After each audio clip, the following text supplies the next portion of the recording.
and Islamist regime in Tehran has waged a savage, one-sided war against America. They didn't always declare it openly, except for their constant chants of death to America. They did it through the blood of our people. Car bombs in Beirut, rocket attacks on our ships, murders at our embassies, roadside bombs in Iraq and Afghanistan, funded and armed by Iranian Quds Force and IRGC killers.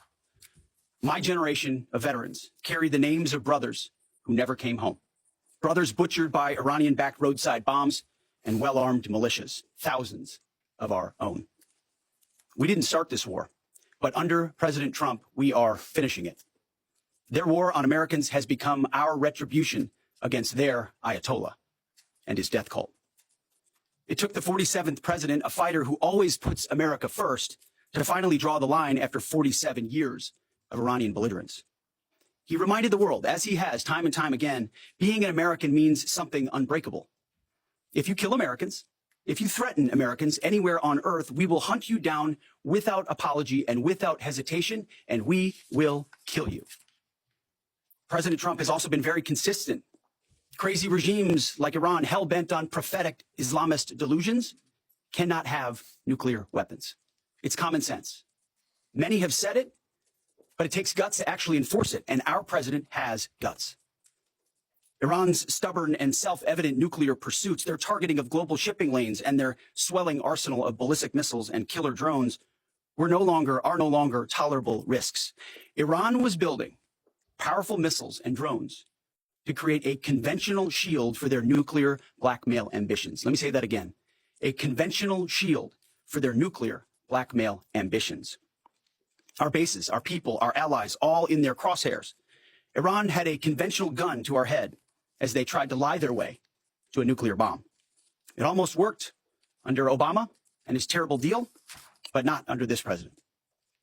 Turns out the regime who chanted death to America and death to Israel was gifted death from America and death from Israel. This is not a so-called regime change war, but the regime sure did change, and the world is better off for it. Today, in their desperation, the enemy is unmasked as Iranian missiles and drones rain down indiscriminately on the hotels, airports, apartments, and other civilian targets of their neighbors. Cowardly terrorist tactics from a regime that for decades has trafficked in cowardly terrorist tactics, lies, death, and destruction to this day. The Iranian leadership has built nothing except proxies and missiles and drones and deeply buried nuclear factories and facilities.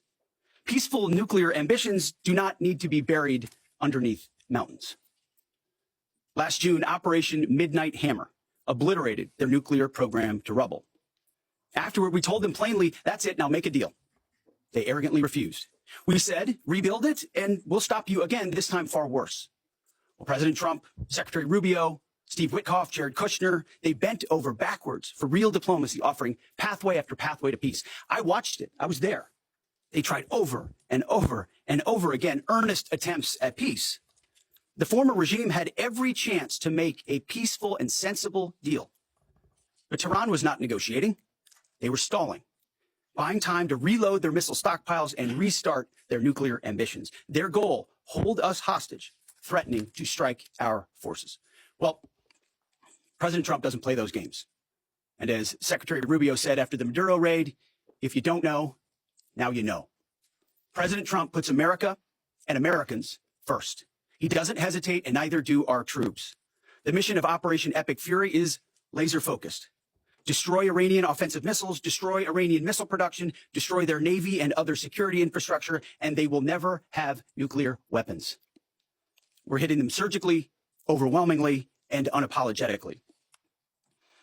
With every passing day, our capabilities get stronger and Iran's get weaker. We set the terms of this war from start to finish. Our ambitions are not utopian. They are realistic, scoped to our interests and the defense of our people and our allies. Speaking of people, we hope the Iranian people take advantage of this incredible opportunity. President Trump has been clear, now is your time. To Iranian security forces, choose wisely. President Trump has also been clear about your fate in either direction. To the media outlets and political left screaming endless wars, stop. This is not Iraq. This is not endless. I was there for both. Our generation knows better, and so does this president. He called the last 20 years of nation-building wars dumb, and he's right. This is the opposite. This operation is a clear, devastating, decisive mission. Destroy the missile threat, destroy the Navy, no nukes. Israel has clear missions as well, for which we are grateful. Capable partners, as we've said since the beginning, capable partners are good partners. Unlike so many of our traditional allies who wring their hands and clutch their pearls, hemming and hawing about the use of force. America, regardless of what so-called international institutions say, is unleashing the most lethal and precise air power campaign in history. B-2s, fighters, drones, missiles, and of course, classified effects. All on our terms, with maximum authorities. No stupid rules of engagement, no nation-building quagmire, no democracy-building exercise, no politically correct wars. We fight to win, and we don't waste time or lives. As the president warned, an effort of this scope will include casualties. War is hell, and always will be. A grateful nation honors the 4 Americans we have lost thus far and those injured. The absolute best of America. May we prosecute the remainder of this operation in a manner that honors them. No apologies, no hesitation, epic fury for them and the thousands of Americans before them, taken too soon by Iranian radicals.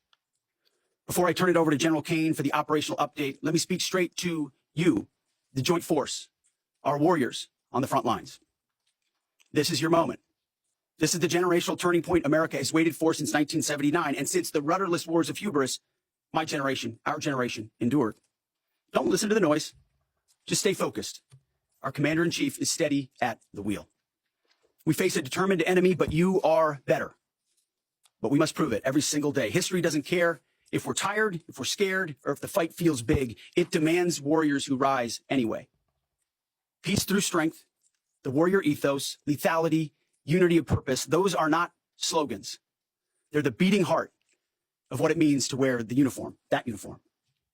You think clearly under fire, you act decisively in chaos, you uphold the Constitution, and you uphold our country without hesitation. We are not defenders anymore. We are warriors, trained to kill the enemy and break their will. History is watching. Be the force you swore an oath to be: focused, disciplined, lethal, and unbreakable. We will finish this on America First conditions of President Trump's choosing. Nobody else's, as it should be. And know this above all, President Trump and I have your back, always. Through fire, through criticism, through fake news, through everything. We unleash you because you are the best, most powerful, most lethal fighting force the world has ever seen.